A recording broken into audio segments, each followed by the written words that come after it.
Pois bem, antes de passar a palavra ao nosso palestrante de hoje, gostaria ainda de sublinhar a importância desse tema. No meu entendimento, essa relevância vem de mãos dadas com uma série de outras problemáticas que também vão rompendo uma cerca que as continha nas margens do debate acadêmico e forçando, através de frestas, de brechas, entrar nessas centralidades múltiplas com que se fazem as relações universidade, sociedade, movimentos sociais.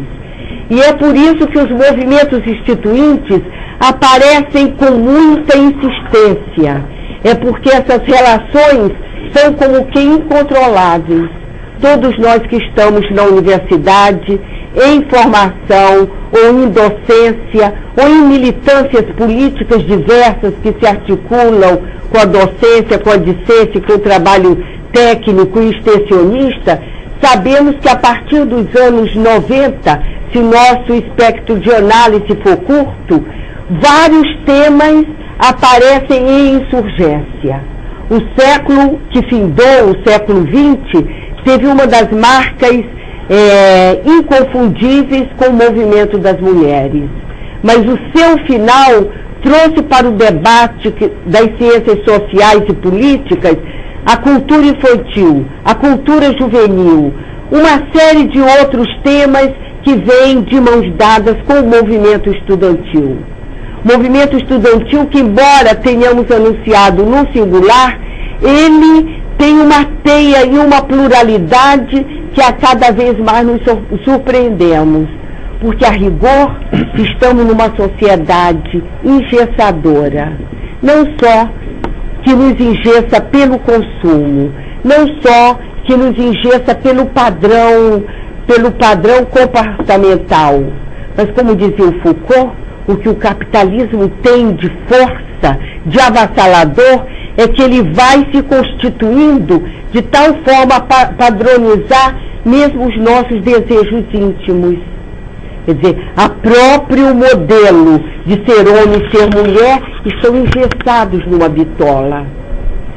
Acreditamos que, ao discutir os movimentos estudantis, vamos abrir novas hipóteses, que nem vão deificar os estudantes como aqueles que nunca erram, nem tampouco atirá-los como aqueles que subrepticiamente se lançam em movimentos sem saída. Nem uma coisa nem outra, nem Deus nem o diabo na terra do sol, homenageando a criação do Glauber Rocha, mas um trabalho diuturno de professores e estudantes, de lideranças dentro e fora da universidade, ampliando, pluralizando uma luta que tem um foco permanente contra as desigualdades no Brasil, contra essa injustiça que de velha se faz velhaca no Brasil, por um outro estilo de Brasil e de universidade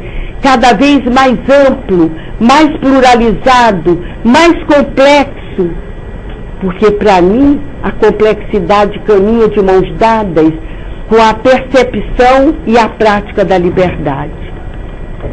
Como estamos também comemorando, no sentido maior do termo, de rememorizar Rui, que se foi há mais de 30 anos, como estamos rememorando tantas datas que nesse 2007 fecham ciclos, abrindo outros, gostaria de lembrar, ao falar em liberdade, das lições de Paulo Freire, também um pernambucano, na sua teorização da pedagogia do oprimido e da liberdade como a forma maior de educação. Ser livre é olhar muitas possibilidades, mas não só olhá-las. O olhar como pensar são ações. É preciso pronunciar o mundo como uma forma de libertá-lo de amarras, porque há amarras sutis que nos levam a reproduzir procedimentos que já não cabem nessa solucionática, nesse encaminhamento que modestamente fazemos da vida. Porque é possível que novamente os poetas tenham razão, como Paulinho da Viola, que diz: a vida não tem solução. Mas se ela não tem solução, isso não nos pode levar a cruzar os braços. É preciso reencaminhar, é preciso repartejar esperanças. E mais do que tudo isso, reconhecer as fagulhas de um movimento instituinte que nos fazem e nos levam a refazer o mundo. Porque um pouco endossando o Bolívar, numa outra vertente, não tanto aquela que os jornais têm apresentado em manchete, para a América Latina, reproduzir é errar. E é preciso inventar a vida, não reproduzir. Como é que cada um de nós se reinventa, reinventando o mundo e refazendo as instituições, porque não se trata tão pouco de um exame de consciência. Essa recriação política passa pela recriação das instituições, radicalizando o processo de democracia. Quando o Otávio me escreveu por e-mail que ele ia publicar o livro, eu respondi para ele algo assim: pois bem, Otávio, eu penso que esse teu trabalho miudinho e persistente é uma forma inextinguível de ir animando toda a sociedade nesse empenho de reinventar a democracia.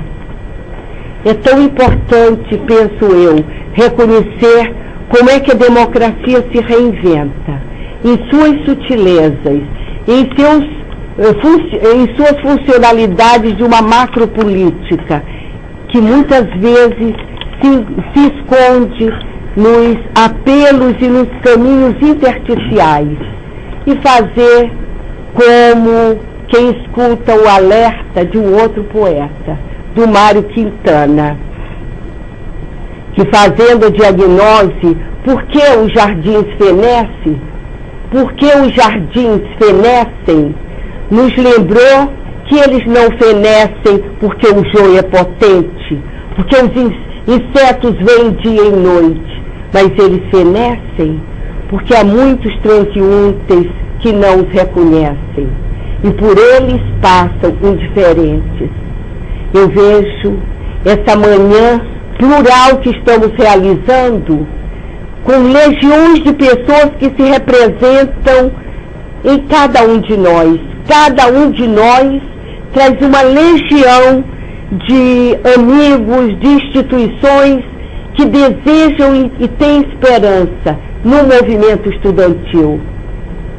Tema que se arrasta nas margens desde 1918, com a Revolução de Córdoba, feita e liderada pelos estudantes, e que vem se tramitando na generosidade daqueles que, a partir do movimento estudantil, contestaram uma ditadura que nos sufocava.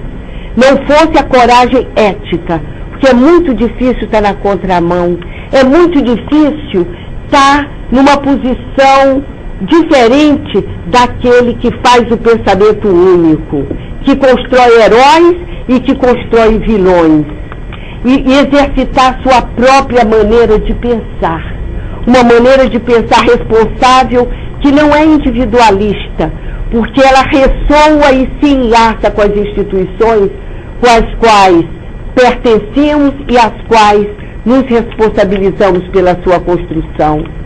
Essas formas de construção são múltiplas, torno a dizer, e que se presentificam aqui.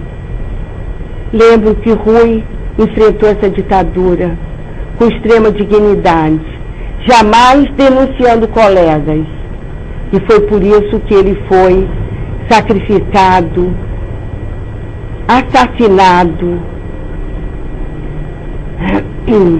nos espaços sórdidos que o Estado brasileiro abrigou em nome de um terrorismo que é preciso que cuidemos, porque ele continua infiltrado nas nossas instituições e, lamentavelmente, muitas vezes, em nossas ações. É por acreditar nisso que eu saltei as cercas e promovi esse encontro, apesar do precipitado do momento, com pouco tempo, sem condições de convidar como eu gostaria muitos outros participantes para ele, mas que no momento, junto com vocês, percebo que valeu a pena, porque aqui não temos almas pequenas. Muito obrigada.